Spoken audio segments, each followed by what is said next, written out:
Сотрудниками ГУМВД России по СКФО и МВД по Ингушетии задержаны нарушители общественного порядка, открывшие стрельбу вблизи автозаправочной станции в Назрановском районе.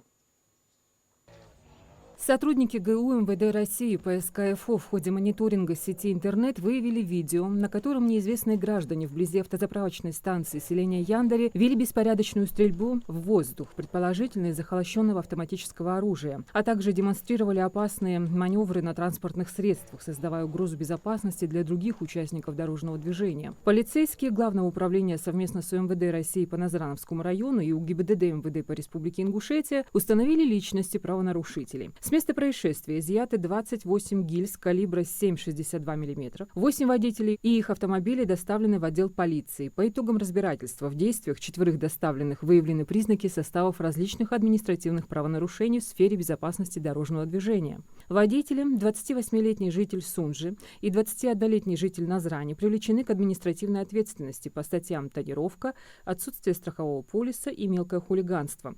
В отношении 19-летнего жителя Назрани, управляющего автомашиной без номерных знаков, составлены административные протоколы по статьям «Повторное управление транспортным средством, незарегистрированным в установленном порядке», «Тонировка», «Отсутствие страхового полиса» и «Мелкое хулиганство» КоАП РФ. В отношении 20-летнего жителя Назрани, в машине которого полицейские обнаружили и изъяли светозвуковой автомат Калашникова ВПО-925 калибра 7,62 мм с магазином без боеприпасов, составлен административный протокол по статье «Отсутствие страхового полиса» КоАП РФ. В отношении еще одного злоумышленника, производившего выстрелы из охолощенного оружия, возбуждено уголовное дело по признакам состава преступления, предусмотренного статьей «Хулиганство». С нарушителями проведена детальная профилактическая беседа, в ходе которой разъяснена недопустимость нарушения общественного порядка.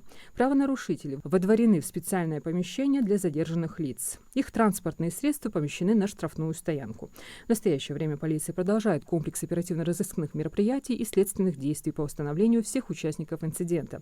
Все виновные будут привлечены к ответственности в соответствии с действующим законодательством Российской Федерации. Свою вину осознаем, раскаиваемся в содеянном. Впредь больше такого не повторится. Раскаиваюсь. В будущем такое больше не повторю.